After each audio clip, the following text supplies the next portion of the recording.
comments, please come forward. And you can just start right here, give your remarks. And then we'll open up for questions. Do it that way because we got people on schedule. Yes, sir. Senator Beal, Senator Nielsen, members of the committee. Bell, my apologies. We have half the family. It says Beal and half says Bell. It's like, I don't know where we're going. Okay, go ahead. My name is Peter Cameron. I am Chief Executive Officer of Veterans Resource Centers, but I'm representing the California Association of Veterans Service Agencies. The California Association of Veterans Service Agencies consists of 6 community-based service agencies operating facilities up and down California, from Eureka and all the way to San Diego, in the valley, and all along the coast. Approximately serving over 25,000 veterans, mostly in a given year, mostly homeless and disabled. In our case, Veterans Resource Centers has served just in California in our 9 sites, 8,000 veterans. Why that number is important to remember: in terms of planning, most of us focus on the continuum of care count, our point-in-time count. What we do is take a look at our database, our clients, and that represents the number of need housing. So for planning purposes, in terms of the real demand, we have to turn to our clients. First of all, we'd like to offer our gratitude to Governor Brown, the state legislature, California voters for approving the $600 million general obligation bonds that support this first round of housing funds for homeless veterans. I myself was worked very closely with the staff at the Speaker of the Assemblies, the Speaker Perez's, while working on AB 639, and I really have to thank them for the opportunity of providing input from a service provider's perspective. The funding will dramatically enhance our efforts to provide our veterans and their families with housing and the needed supportive services. This is truly, as somebody said, a historical piece of legislation. Believe me, I've been trudging away at Veteran Services for over 43 years, and it's unique and excellent opportunities. Also, part of that history is unique relationship with the state agencies, Department of Veterans Affairs, California Housing Community Development, and Housing Finance, which is unique. And I truly believe, after working alongside those agencies, that they understand the need. Not only, I would say, the individuals, they are culturally competent. They understand the veterans' unique experience here. CASVA members, including New Directions, U.S. Vets, and Veterans Resource Centers of America, were recently awarded funding for 6 projects in the first go-around of Prop 41, total of $22 million, that will create over 300 units of affordable housing for veterans, accompanied by supportive services. We look forward to the second NOFA, as the need is so great, and the more housing we create, the more lives we will save. Our specific comments are summarized in the materials that we've submitted for committee review. In brief summary, our comments include the following 4 points. First, military cultural competency. We cannot emphasize enough the need for the service providers to understand the military culture in which our veterans served, in order to better provide supportive service and to effectively end the cause of their chronic homelessness. In November 2014, the RAND Corporation released the results of a survey of civilian mental health care specialists, showing that only 13% met the survey's criteria for military cultural competency. An overwhelming majority of non-VA mental health care providers lack an understanding of military mores, language, and culture, and were unfamiliar with proven treatments for post-traumatic stress and post-combat depression. Can you wrap up your comments, please? I'm sorry. I wanted everybody to limit their comments to 2 minutes. Can you wrap up your comments, please? Yes, sir. Well, just to cover the second is the need for supportive services funding. The third, to continue to include transitional housing, because we serve the client population with the highest of clinical needs. And the fourth issue is the need for HUD-VASH vouchers and an effort to get the federal government to commit to more than in Congress. Thank you very much.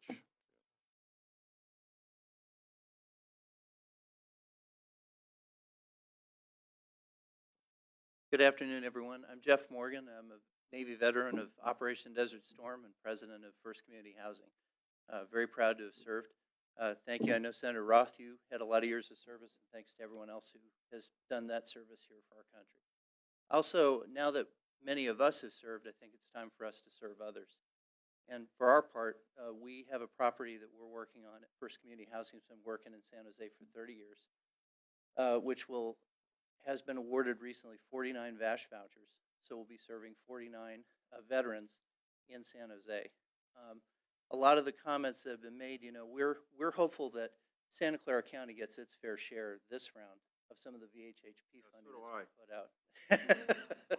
So I appreciate all of your help in that regard. We've worked together a little bit, Senator Bell, in the Housing Task Force, and he's seen the project, and the need for it is obvious. So you know, I think one thing I could say too, Nika, you may not know this, but Mayor Liccardo handed me your business card one day a few months ago, and that may have led to some of the actions that we're taking now. In addition to a lot of the comments that have been made here, I'll just give two brief ones. You know, Dana, one of the things you said about really we need to broaden the field. We need to have the ability to have more partnerships. The VA has a vast array of resources, but it's very well known that they're trying to hire, what is it, 25,000 physicians at this point? A very large number. And I think the more we can expand those partnerships, so reducing the 20% limit would be great. I think some of the comments you made, Mia, I agree with as well. You know, we're talking about underwriting standards. Let's make it easy. This is a very risky business, and the costs have gone up. The fees haven't really changed in 10 years for doing it. And basically, that's just contingency for bankers. So anything that the nonprofits get, if you got 2% on that, is about it. On a $30 million job, like one we're doing, it gets pretty risky. So to sum up, one last observation that I had is when you're looking at this legislation, which I think is vitally important, and I'm very proud that we're all serving and doing this, let's make sure that we don't create so many rules that we actually wind up not being able to serve the very people that we intended to serve. And what I mean by that is there's, for example, requirements on mental health professionals. I think it's a great idea to have them. There are a lot of requirements that are already in place. No one's going to underwrite to those standards. Personally, I wouldn't want to build a housing unit that I and my family wouldn't live in.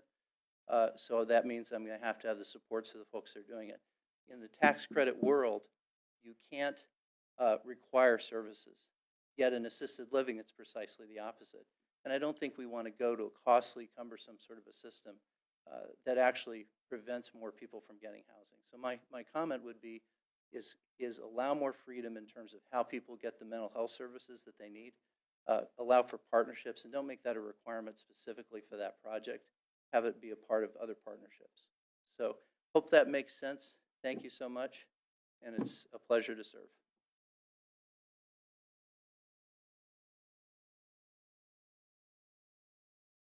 Good afternoon. My name is Sonia Stiers. I'm Director of Government Relations for the Salvation Army's work in California. And I appreciate the opportunity to just briefly say a few things about the Salvation Army and our work with veterans and a couple of comments regarding the VHHP. The Salvation Army currently has approximately 14 veteran-specific service contracts in California and operates several hundred veteran-specific emergency shelter, transitional housing, substance abuse treatment, and permanent housing beds and apartments, as well as operating several non-direct housing programs, such as the supportive services for veteran families. We have 2 contracts for that, and the HVRP, the Homeless Veterans Reintegration Project. The annual value of our projects just in California, just specifically from veteran funding, is approximately $6 million. We also have approximately 1,200 to 1,300 beds filled each night with men and women who are involved in our multiple stage drug and alcohol rehabilitation programs throughout the state. It's estimated at this point that approximately 10% of those beneficiaries are veterans of various status, which is important to know that not everyone reports themselves as a veteran or is of honorable discharge. and we continue to serve. And we do not accept governmental funding for our drug and alcohol rehabilitation programs. And we did not apply for the first round of VHHP funding, but have applied for round 2 and are hopeful, of course, for our success. Our greatest concern at this point is the qualifier that's been mentioned a couple of times, that VHHP funds, that the projects would be served with veteran-specific organizations or service providers, or that there be a certain percentage of your clients be veterans. And considering that, although the Salvation Army is not a veteran-specific organization, it's highly qualified to serve as a supportive service provider in a VHHP program or a project that we would own and operate. And several panelists have mentioned the ability of quality service providers such as the Salvation Army to meet the unique needs of veterans. And I think that many of our past beneficiaries and clients could attest to that. And it would be a shame to put too many qualifiers, as has been mentioned, and to edge out organizations such as the Salvation Army from the ability to serve a very need-worthy population. And additionally, the last thing is, while we're supportive, obviously, of permanent supportive housing and the Housing First model, as we continue to move toward permanent supportive housing or permanent housing, and as we continue to see these shortages in affordable housing, we want to caution the legislature to continue to consider transitional living programs, and that we not completely eliminate those or leave too little funding for those, because we will always be in need of emergency sheltering, and we will always be in need of some type of transitional housing program to allow the men and women to come off of the streets, get back on their feet before they're ready to go into the transitional living or into a permanent supportive housing situation. Thank you for your time.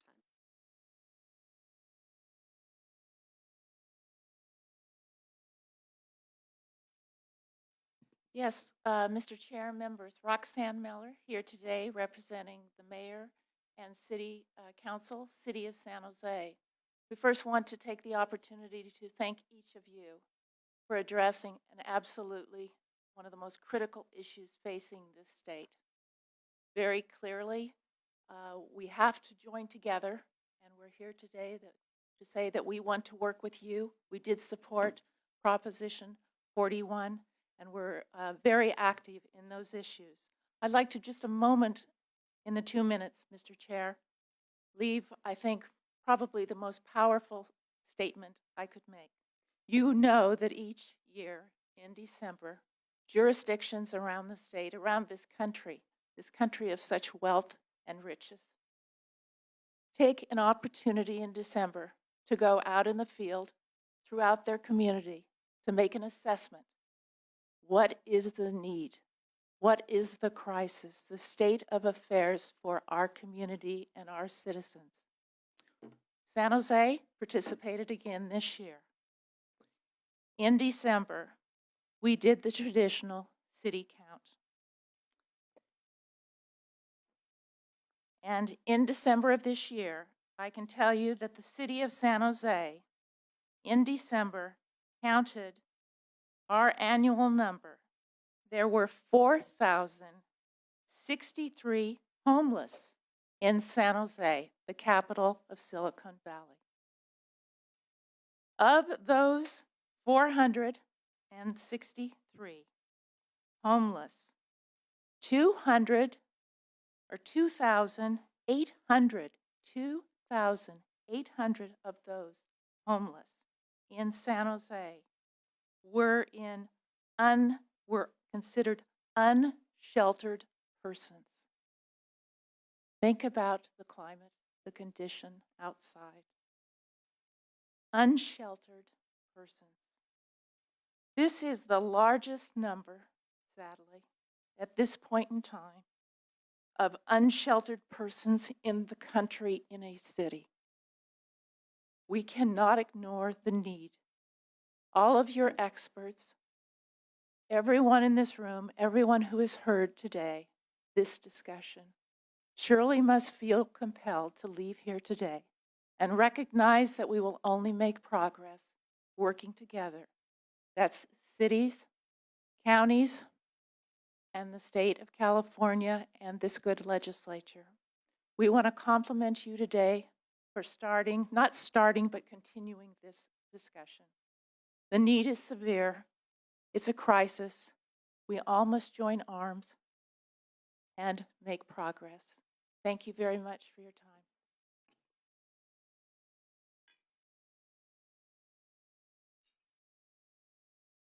Mr. Chairman, members, Pete Conity representing the California State Commanders Veterans Council, about 20 veterans groups. We really, many of who are sitting out here paying attention. We supported the legislation. I want to thank you for having this hearing. I think you've set a new record for legislators who have sat through the whole hearing, and I think that demonstrates the importance of this subject. So I want to compliment all of you. We look forward to working with you this legislative session as legislation goes forward. Thank you very much. Thank you. I appreciate everybody's patience in their questions. I'll just say that to my colleagues. I'll turn it over to Senator Roth. I think he has some questions. And Senator Roth, you have the floor. Thank you, Mr. Chair. I'm, obviously we talk about beds, and we certainly need beds and affordable housing. Have been concerned and continue to be concerned over the level of funding for supportive services. I think, ma'am, you talked about cobbled together funds, and I guess, having listened to you all, it sounds as though the developer of one of these projects is sort of on his or her or its own in terms of cobbling together funds from grants and from the USDVA and from wherever source you can find the money to provide the drug and alcohol treatment, the mental health, and frankly, the employment and job services that many of these people need. Given that fact, I guess I'm addressing this to our state representatives, are you concerned over the adequacy and the consistency year over year of the level of the funding for supportive services at these facilities? And if so, what are we going to do about it?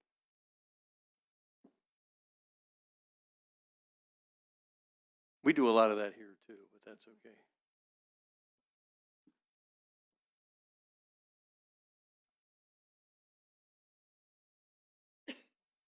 I think it's on. They'll fix it.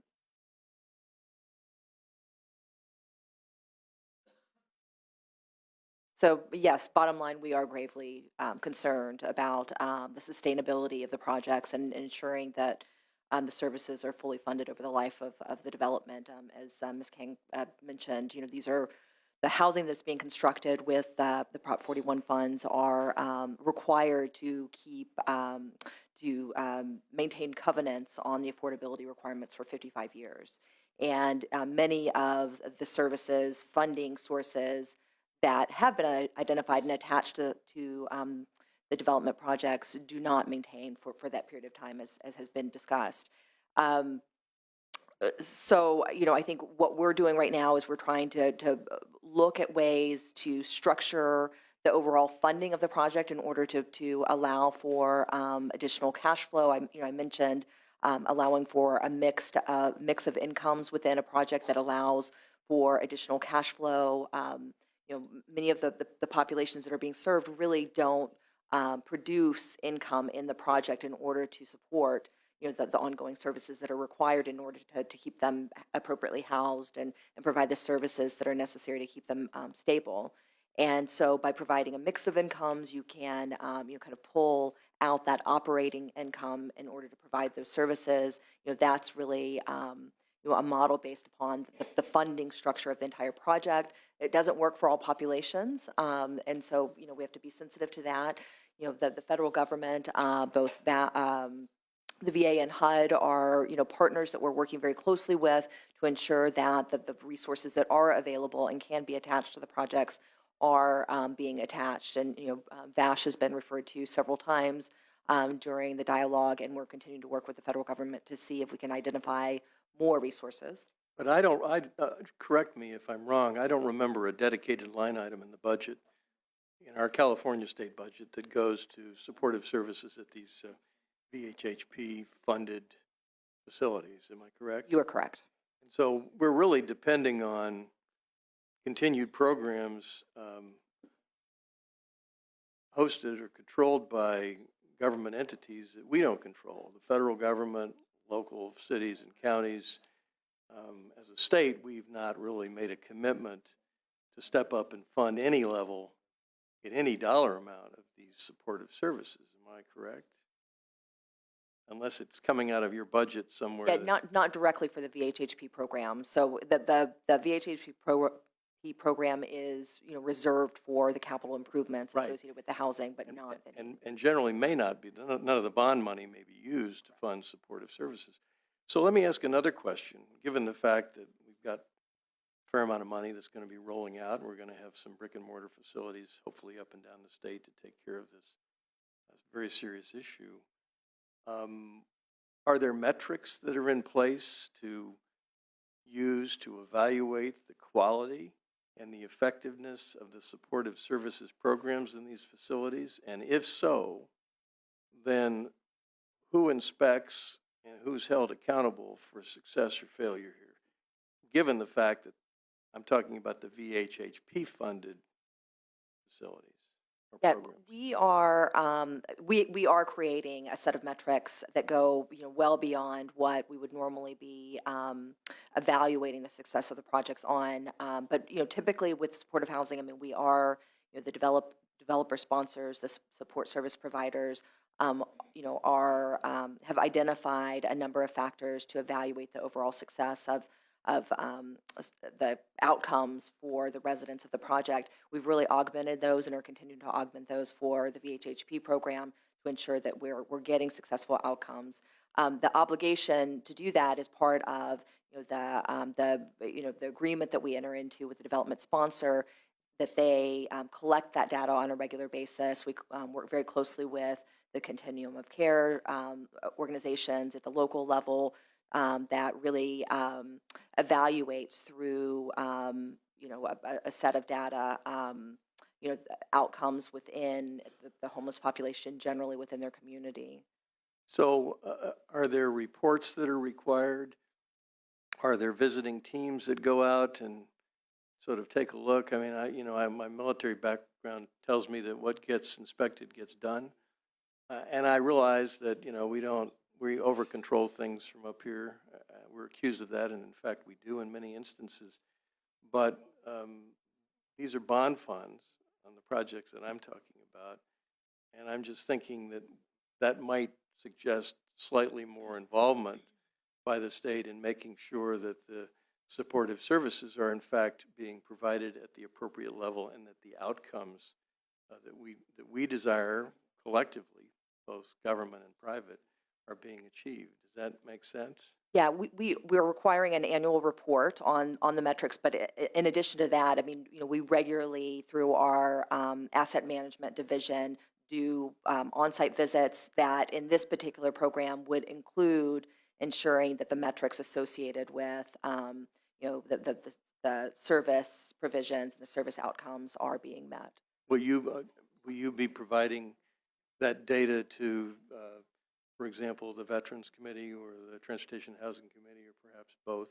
We would be glad to do that. And then, Mr. Chair, or Mr. Chairs, one final question. You referenced earlier, one of you, and I apologize, issues having to do with victims of trauma and sexual abuse in the service, and in many cases, not always female. And there were some issues having to do with that and housing those individuals. What are you or what are we doing about that, or what should we be doing about that to make sure that that issue is addressed? So we have, and I'll let Ms. Gunn augment my response, but, we have received a number of legal opinions in regards to, any fair housing issues related to having gender-specific housing. Certainly where there's been, a preponderance of military sexually related trauma, that, as you mentioned, is generally going to be the female gender, and therefore, in order to ensure the safety and security and mental well-being of the population, ideally you have a gender-specific development. And so we, at this point, have a legal opinion that states that we really will have to evaluate on a case-by-case basis if folks come forward with a gender-specific development as to, the types of services that are necessary in order to address the underlying service needs of that population and the needs for ensuring a gender-specific development. And so it will be, at this point, what we're anticipating is it would be on a case-by-case basis. I'll let As opposed to simply a segregated part of a larger development. Correct. And we're still exploring some of that as you already heard by Ms. Tia's comments, we spent the first 20 months, because it's only been about 20 months since this was rolled out, not even rolled out, first passed. And so we haven't had time to actually tackle that very difficult issue. We've looked in at the very top level, and we've found some fair housing issues. We've also found some potential workarounds, and we've laid those out in our very first guidelines that agencies can put together some legal opinions and get some other documentation to try and do a sex-segregated, complete gender-specific project. We haven't had any takers. We thought we were going to have one this time. I was in close conversations with one, but I haven't seen their application yet, and I haven't had a chance to call them back. They're on my task of things to do this week.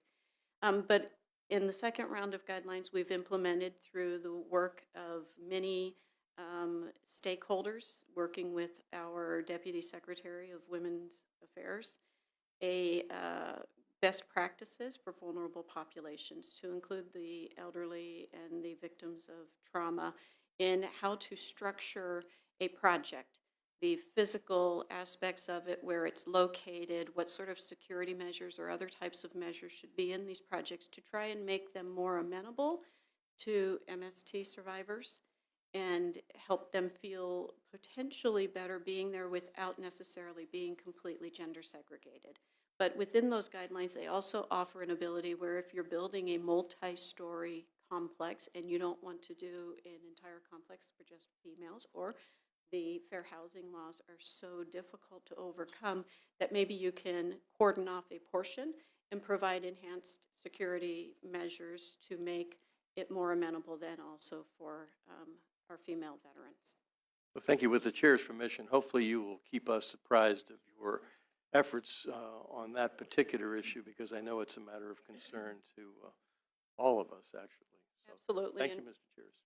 And Senator Allen's up. I'm real curious on the concept of motivational interviewing techniques in the Housing First component, since there's no mandate that individuals seek services. So when you have 70% of those folks who are homeless victims of substance abuse, do you have metrics to show if those motivational interviewing techniques really work with that population, which is growing the homeless population essentially? So how does that work? I don't know who to address it to. I'll give it a shot, Senator. I was It is an evidence-based practice, so that you can, and what it is, it's based on a stages of change model of human behavior. And rather than coercing someone to change their behavior, it helps the motivational interviewing techniques when they're working. They help the individual see how perhaps their behaviors are interfering with their own personal goals. So it's very intrinsic to who they are. And it's been shown to be very effective. Now, it doesn't work for everybody. Some things are more ingrained than others. But if I'm in my counselor's office and complaining that, I really want to get a job and get out of here and get my own place where I have more autonomy, you might point out, well, maybe, you're using might be interfering with that. Help them come to that conclusion without coming down their throat. That's it, in a very brief nutshell. That's sort of how it works. I think it would be helpful for us to have some data on that, because the dilemma that we have, I believe we have, in addressing the homeless issue across the board, is trying to get people into services so that you don't have just bricks and mortar people going into that whatever, group it is, and then not having the services that they really need because they don't want them. It's kind of back to Laura's Law and all of the problems that are, with our homeless population. So understanding if this is a technique that is very viable and really works, then I think it needs to be, more centerfold in our discussion as we go forward of how to address this overall. So if you have that, that would be great. If you need to have some time to come up with it, that's great too, because this is going to be an ongoing discussion, as you all know, for at least 6 months. So. I think that's very important. When you talk about supportive housing, I'm of course, based on my county supervisor, as you did, experience, we kind of deal with this. We started in Santa Clara County, we call it the wraparound or full service partnership model, which is a individual-oriented model where we look at the individual, find out what their needs are. There's an assessment professional, and then they design whatever programs needed for that family, and then follow up with those individual elements by pulling together the various services to that particular family. And I think this is kind of when you talk about full service partnerships, you don't have social services in your system. It looks like. I think you need some social service, child welfare, for example, programs that deal with foster kids. If you're going to deal with children, those kinds of elements have to be included in your network and developing your full service partnership. So I think that's the model I believe in. I've seen so many. You have to focus on the individual and find out what their long-term needs are that way. So, Alan.